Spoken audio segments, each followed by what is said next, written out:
তাকে একটা জাম্প নিয়ে বেরিয়ে গেলাম।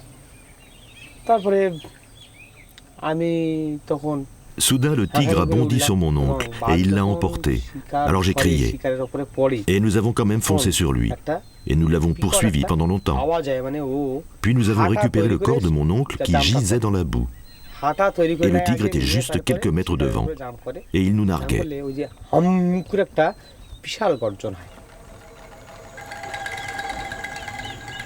Girindra, batelier et cueilleur de miel sauvage, est né ici, dans la mangrove des Sundarbans, au bout du plus grand delta du monde, formé par le Gange et le Brahmapoutre, à quelques heures de bateau de Calcutta. Sundarbans veut dire belle forêt.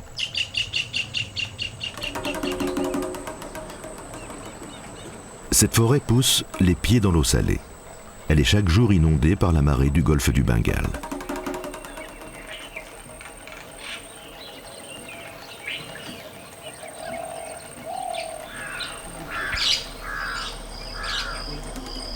La vie sauvage semble paisible. Pourtant vivent aussi dans cette réserve naturelle plus de 200 tigres qui attaquent les hommes et sont une menace permanente pour ceux qui s'y aventurent.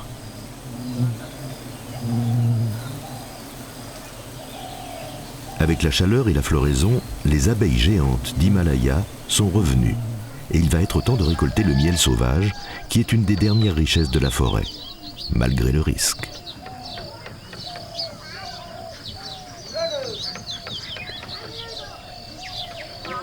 Au village de Girindra, où l'on n'accède que par bateau, la nouvelle circule déjà.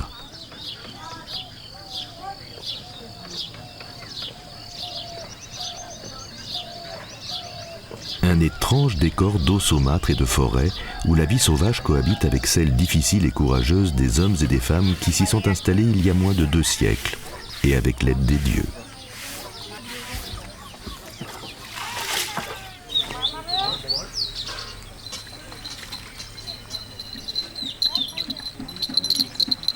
Namita, l'épouse de Girindra, sait bien le danger que cela représente. Mais respectueuse de la tradition, comme les autres compagnes des cueilleurs de miel, elle n'en parle jamais.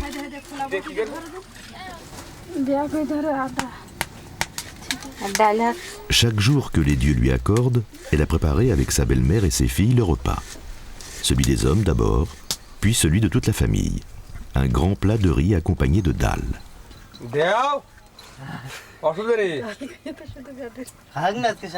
Girindra s'efforce de plaisanter, mais chacun a compris ici que le grand moment est arrivé. Il va falloir quitter le village, et peut-être pour longtemps.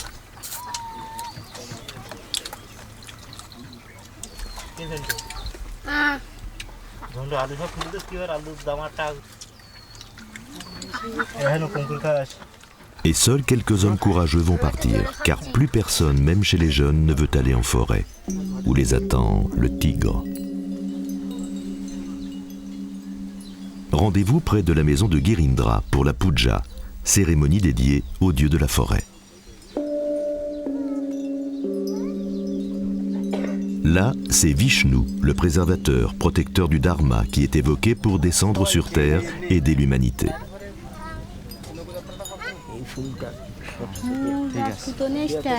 Et quand les dieux descendent enfin s'incarner dans ces statues d'argile, il est temps de prononcer les mantras de bienvenue et d'adoration, et de faire les offrandes pour recevoir bénédiction et protection.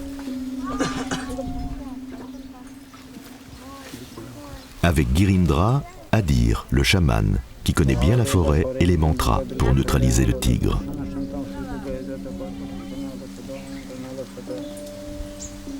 Face au danger, tous sont unis dans une même prière aux dieux, hindous et musulmans. Car ceux qui partent en forêt ne sont jamais sûrs de revenir.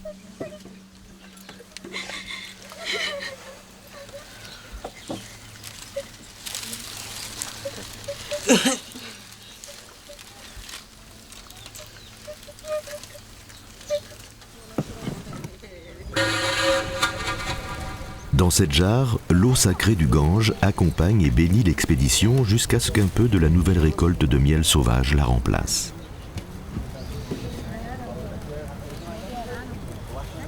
En forêt, la barque sera le seul refuge, la seule mère protectrice pour Girindra et les autres cueilleurs de miel.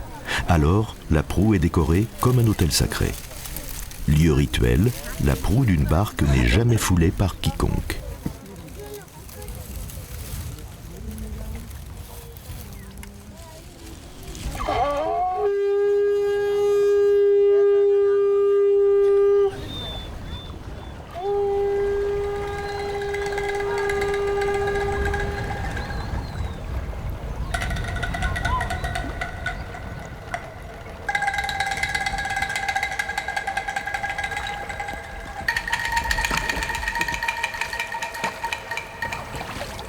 Où sont les essaims d'abeilles et leurs rayons?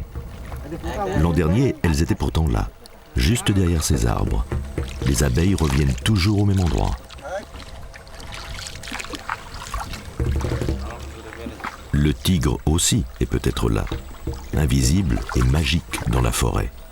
Gardien redouté des Sundarbans qui surveillent et observent les hommes sans que ceux-ci ne s'en aperçoivent.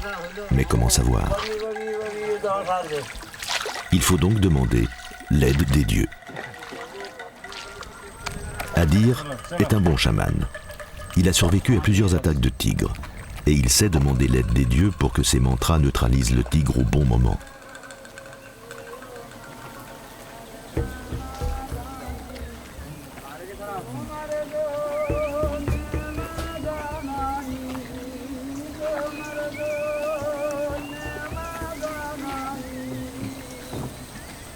Les abeilles viennent sur la rivière.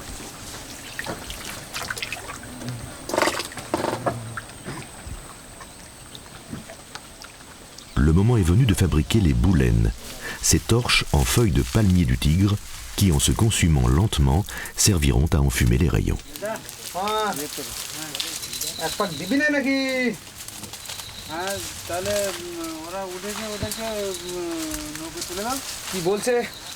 Comme le rappelle Girindra, là où pousse le palmier du tigre, peut aussi se dissimuler le tigre. Il faut se dépêcher car la marée descend rapidement et ce n'est pas le moment de laisser s'échouer les barques.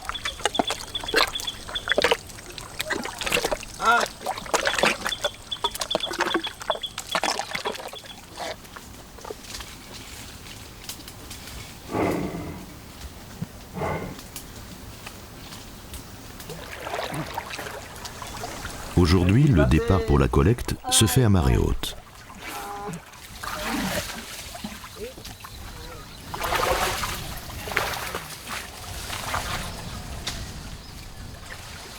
Le tigre attaque souvent les hommes au moment où ils entrent dans la forêt.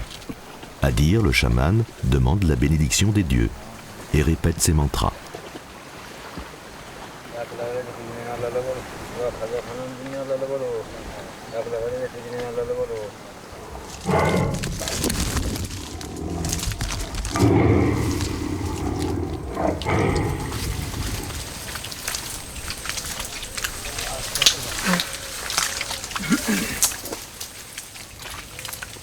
Il faut parfois marcher longtemps avant de trouver un essaim et son rayon, peut-être sous le regard du tigre.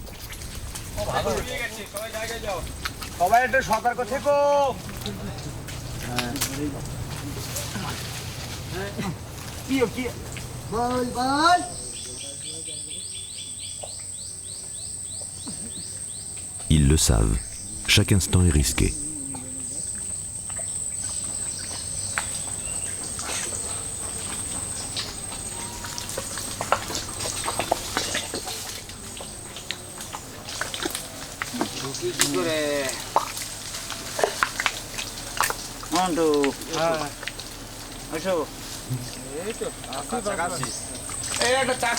Girindra a vu un essaim et son rayon. Tous remercient les dieux. Le chaman répète les mantras pour se protéger lors de la collecte. Les abeilles géantes venues d'Himalaya sont les plus agressives du monde et attaquent quiconque s'approche de leur rayon.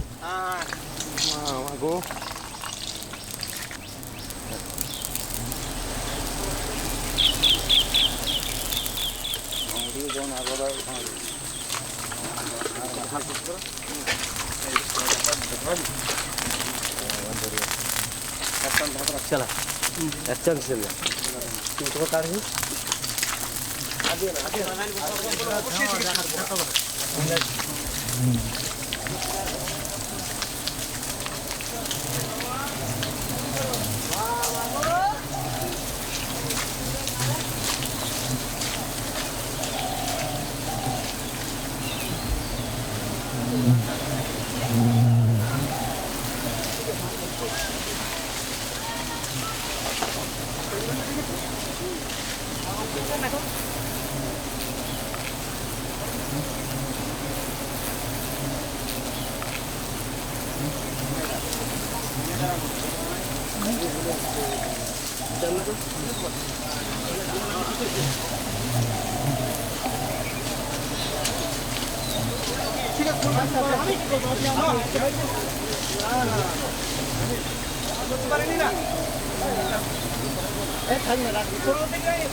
মেশিনটা সরাত বলো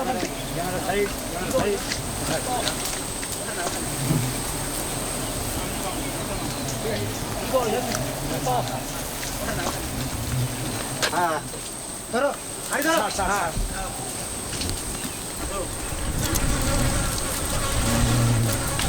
লেনটা না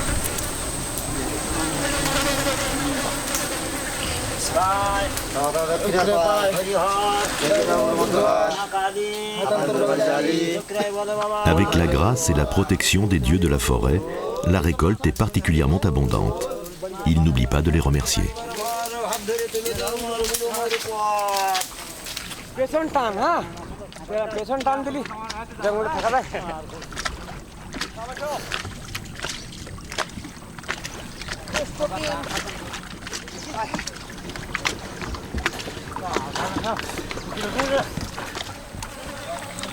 Nectar des dieux, deuxième nourriture du jeune enfant après le lait maternel, le doux miel des Sundarbans est aussi le repas qui accompagne le dernier voyage pour la mort, au-delà de la forêt et du monde visible.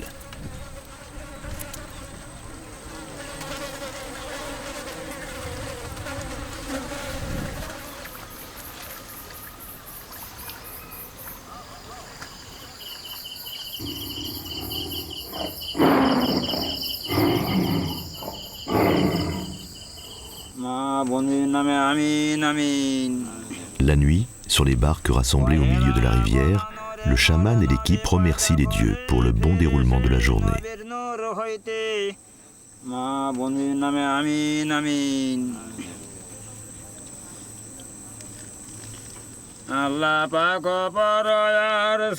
Par ces paroles, Allah lui-même aurait demandé au peuple des Sundarbans, hindous et musulmans confondus, d'écrire l'histoire de Bana Bibi, devenue pour tous la déesse mère et protectrice de la forêt.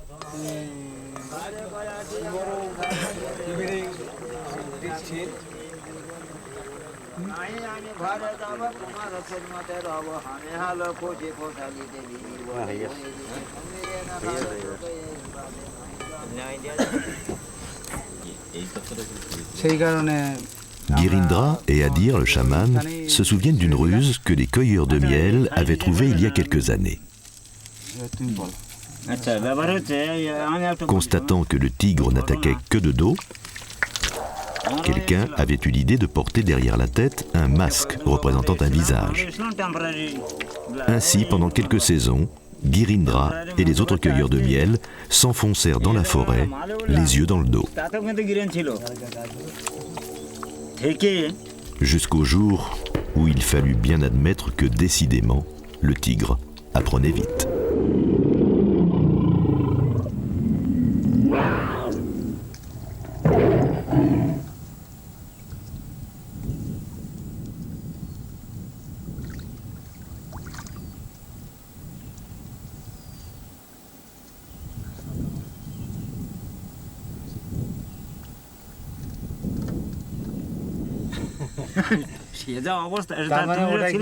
Vraiment, pour se défendre contre une créature aussi rusée et puissante, il ne reste plus que la prière au dieu de la forêt. Ou les pouvoirs magiques du chaman.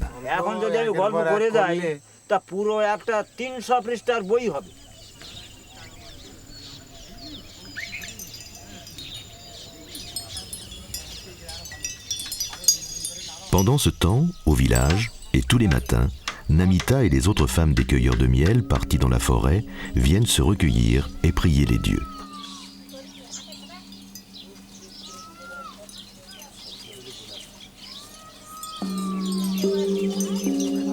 Elles demandent que leurs compagnons reviennent, bientôt, avec le précieux miel, mais surtout vivants.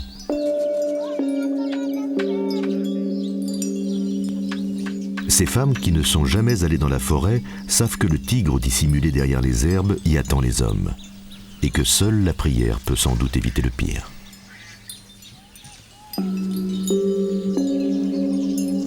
En fin de saison, il arrive même qu'un village soit appelé Vidabapalli, un village de veuves, chacune rémunérée par le gouvernement lorsque la preuve peut être faite que son époux a bien été tué par le tigre. Mais la mort, même officielle, reste la mort.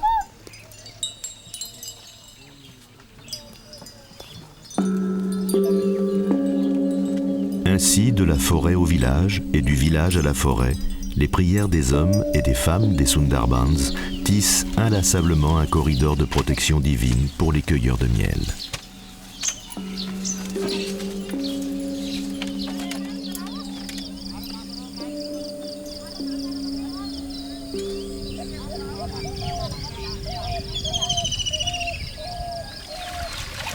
L'expédition peut durer plusieurs jours, et parfois un mois. Jusqu'au retour de la collecte, Namita ne se lavera plus avec du savon et ne mettra plus d'huile dans ses cheveux pour se peigner. Respectueuse ainsi d'une coutume qui veut que tous, unis par les mêmes rituels, offrent au dieu de la forêt la plus grande dévotion possible.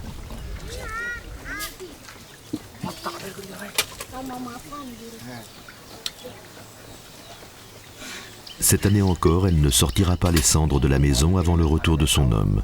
Ainsi le veut la tradition.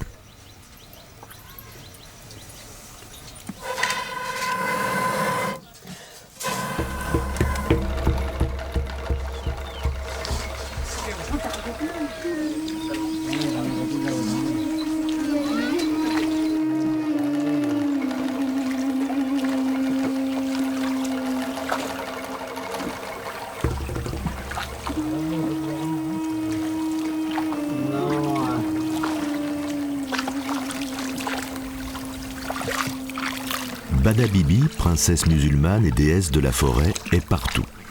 Et son histoire, le grand mythe de la forêt, des dieux, du miel et du tigre, n'en finit pas de se raconter au théâtre qui va de village en village.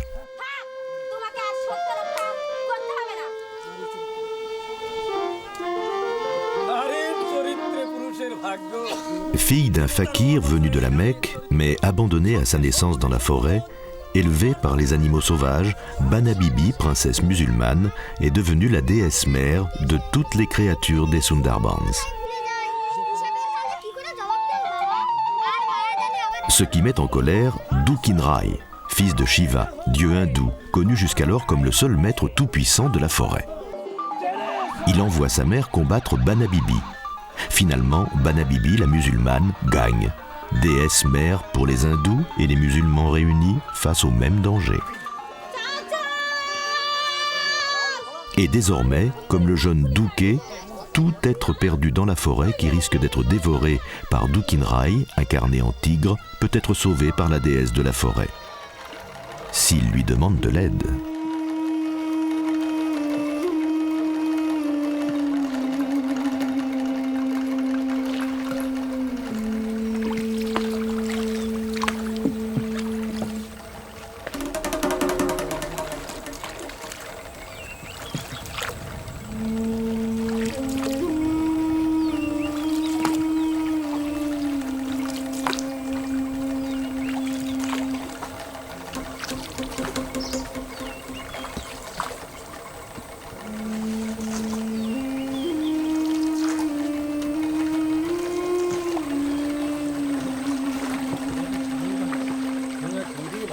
Les abeilles sont partout et chaque jour demandent d'entrer dans la forêt, quel qu'en soit le prix.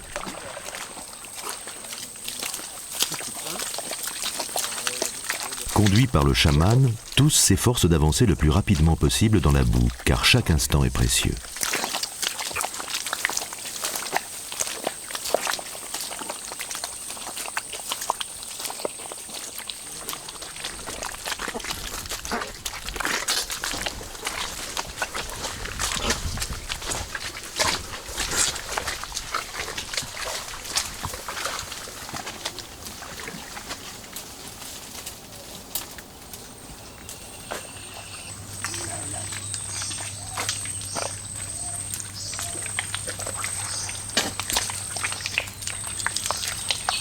Le chaman a senti la présence du tigre et réagit aussitôt avec ses mantras, accompagné par tous les autres.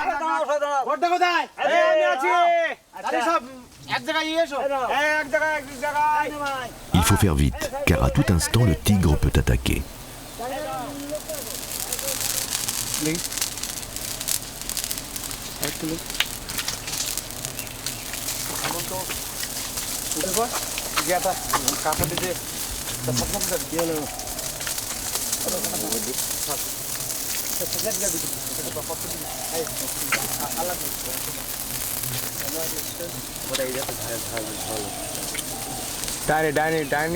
Girindra est tendu et exhorte chacun à aller plus vite.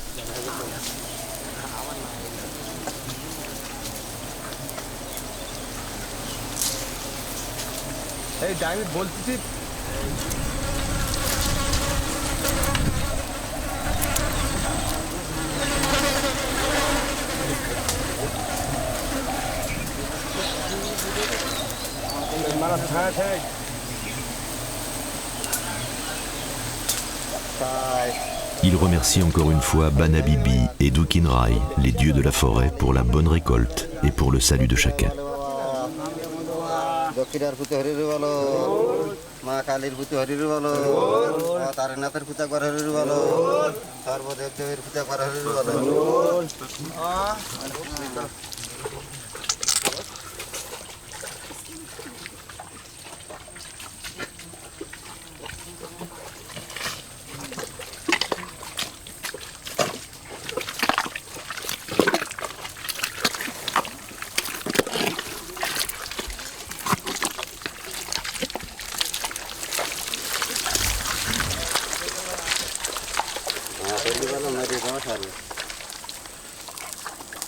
Derniers cueilleurs de miel sauvage des Sundarbans, ils accomplissent des rituels que bientôt plus personne ne comprendra.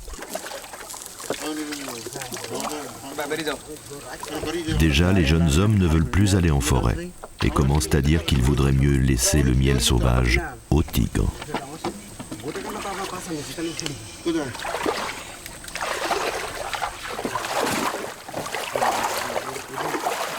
C'est ainsi que cela se passe depuis des siècles dans la grande mangrove des Sundarbans, encore hantée par le tigre et les dieux.